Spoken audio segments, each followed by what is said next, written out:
कांग्रेस न होती तो सिखों का नरसंहार न होता, सिखों का नरसंहार न होता। सालों साल पंजाब आतंकी आग में न जलता। अगर कांग्रेस न होती तो कश्मीर के पंडितों को कश्मीर छोड़ने की नौबत न आती। अगर कांग्रेस न होती तो बेटियों को तंदूर में जलाने की घटनाएं न होती। अगर कांग्रेस न होती तो देश के सामान्य मानवी को घर, सड़क, बिजली, पानी, शौचालय, मूल सुविधाओं के लिए इतने सालों तक इंतजार न करना पड़ता। মানুষের সুবিধার্থে এই প্রথমবার কাঁদি মহকুমায় নতুন ভাবনায় নতুন মোড়কে আপনার সালার শহরে এসেছে আপনাকে সুস্বাস্থ্যের পরামর্শ দিতে Meditrust diagnostic and imaging centre. मैं चाहता हूं कि सभी राजनीतिक दल लोकतांत्रिक आदर्शों और मूल्यों को अपने दलों में भी विकसित करें, उसको समर्पित करें और हिंदुस्तान की सबसे पुरानी पार्टी के रूप में कांग्रेस इसकी जिम्मेवारी ज्यादा उठाए। आदरणीय सभापति जी, यहां पर यह कहा गया कि कांग्रेस न होती तो क्या होता।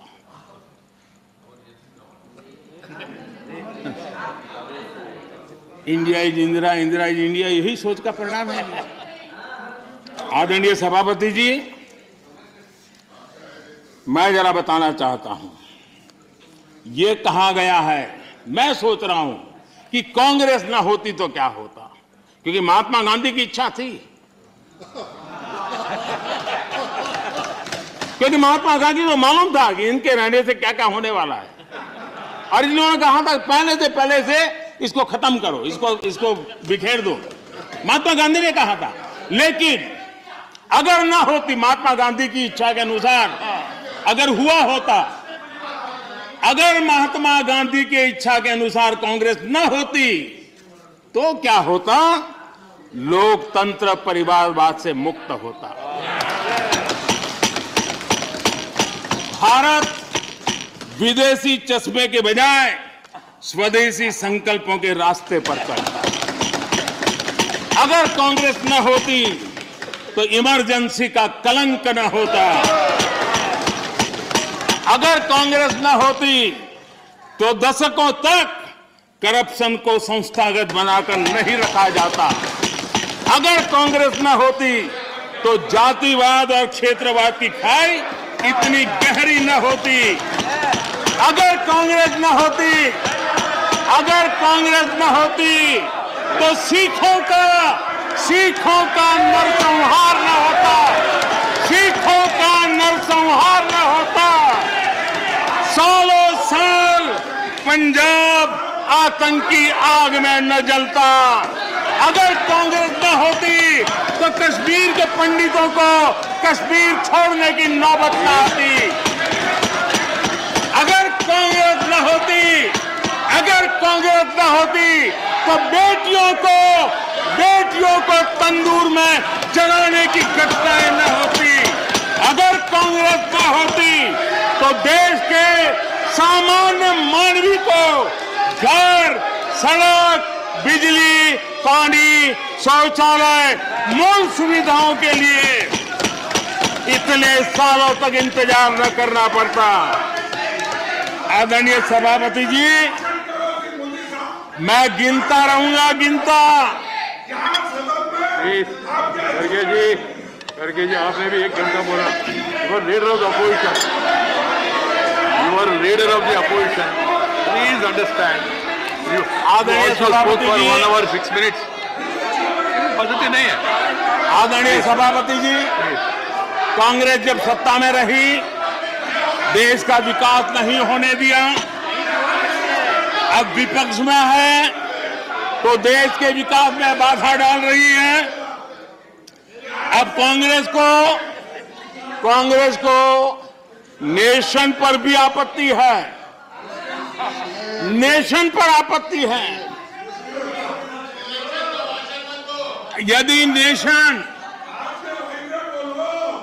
नेशन इसकी कल्पना गैर संवैधानिक है तो आपकी पार्टी का नाम इंडियन नेशनल कांग्रेस क्यों रखा गया?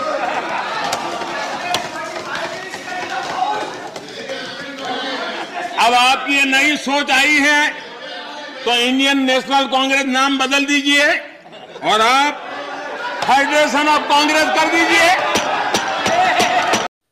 সালার ও পার্শ্ববর্তী এলাকায় বাড়ি, দোকান, অফিস, গোডাউনে যে কোনো ধরনের ইলেকট্রিক ওয়্যারিং করতে আজই যোগাযোগ করুন। Bapan house wiring, mobile number 8170832673 এবং 6297630054, ঠিকানা তালিবপুর, সিরিজতলা, মুর্শিদাবাদ। अपने पूर्वजों की गलती जरा सुधार दीजिए।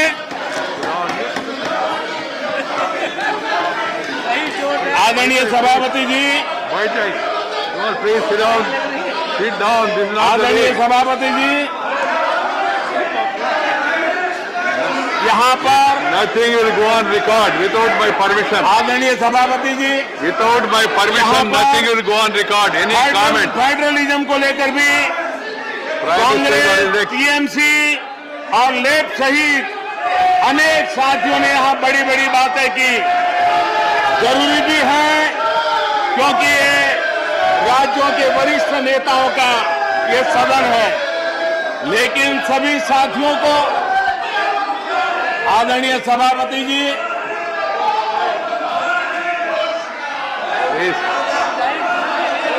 This nothing will go on record except what is permitted by the chair. Whatever is permitted by the chair will only go on record. No comment, no noise, no demonstration will go on record. Please, बैठ जाइए.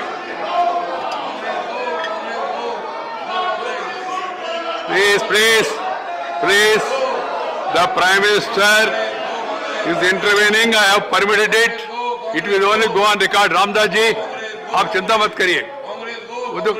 आप चिंता मत करिए. जो जाना है वो जाएगा. आप क्यों चिंता करते हैं? प्रधानमंत्री जी, yes. That is your comment, na? So let the people decide. Why when we speak, we don't bother about all this. धन्यवाद आदरणीय सभापति जी। लोकतंत्र में सिर्फ सुनाना ही नहीं होता है, सुनना भी लोकतंत्र का हिस्सा है। लेकिन सालों तक उपदेश देने की आदत रखी है, इसलिए जरा बातें सुनने में मुश्किल हो रहा है। आदरणीय सभापति जी, फेडरलिज्म को लेकर कांग्रेस, टीएमसी और लेफ्ट सहित अनेक साथियों ने यहाँ कई विचारों को प्रस्तुत किया है और बहुत स्वाभाविक है, और इस सदन में इसकी चर्चा होना और स्वाभाविक है क्योंकि यहाँ राज्य के वरिष्ठ नेता, उनका मार्गदर्शन इस सदन में हमें मिलता रहता है। लेकिन जब ये बात करते हैं तब मैं आज सबसे आग्रह करूंगा कि हम फेडरलिज्म के संबंध में हमारे जो कुछ भी विचार हैं कभी बाबा साहब आम्बेडकर को जरूर पढ़ें, बाबा साहब आम्बेडकर की बातों का स्मरण करें। बाबा साहब आम्बेडकर जी ने जो संविधान सभा में कहा था उसी को मैं कोट कर रहा हूं, और बाबा साहब आम्बेडकर ने कहा था ये फेडरेशन एक यूनियन है क्योंकि यह अटूट है। प्रशासनिक सुविधा हेतु देश और लोगों को विभिन्न राज्यों में विभाजित किया जा सकता है। प्रशासन के लिए विभिन्न राज्यों में विभाजित किया जा सकता है, लेकिन देश अभिन्न रूप से एक है। उन्होंने एडमिनिस्ट्रेटिव व्यवस्थाएं और नेशन की कल्पना को स्पष्ट किया है और ये बाबा साहब आम्बेडकर ने संविधान सभा में कहा है। मैं समझता हूं फेडरलिज्म को समझने के लिए बाबा साहब आम्बेडकर के इतने गहन विचारों से अधिक मैं समझता हूं कि मार्गदर्शन के लिए किसी बात की जरूरत है। लेकिन विशेषता ये है, क्या हुआ है हमारे देश में? फेडरलिज्म के इतने बड़े बड़े भाषण दिए जाते हैं, इतने उपदेश दिए जाते हैं, हम क्या वो दिन भूल गए जब एयरपोर्ट पर जरा जरा सी बातों के लिए मुख्यमंत्री हटा दिए जाते थे? आंध्र प्रदेश के पूर्व मुख्यमंत्री टी अंजय जी के साथ क्या हुआ था, इस सदन के अनेक नेता अच्छी तरह जानते हैं। प्रधानमंत्री के बेटे को एयरपोर्ट पर उनका प्रबंध पसंद नहीं आया तो उनको बर्खास्त कर दिया। इसने आंध्र प्रदेश के करोड़ों लोगों की भावनाओं को आहत किया था। इसी प्रकार कर्नाटका के लोकप्रिय मुख्यमंत्री वीरेंद्र पाटिल जी को भी अपमानित करके पद से हटाया गया था, वो तब जब वो बीमार थे। हमारी सोच कांग्रेस की तरह संकीर्ण नहीं है। हम संकीर्ण सोच के साथ काम करने वाले लोग नहीं हैं। हमारी सोच में राष्ट्रीय लक्ष्यों, राष्ट्रीय टारगेट और रीजनल एस्पिरेशंस, उसके बीच में हम कोई कॉन्फ्लिक्ट नहीं देखते हैं। हम मानते हैं कि रीजनल एस्पिरेशंस को उतने ही इज्जत के साथ एड्रेस करना चाहिए, समस्याओं का समाधान करना चाहिए। और भारत की प्रगति भी तब होगी जब देश विकास को ध्यान में रखते हुए रीजनल एस्पिरेशंस को एड्रेस करें। यह दायित्व बनता है।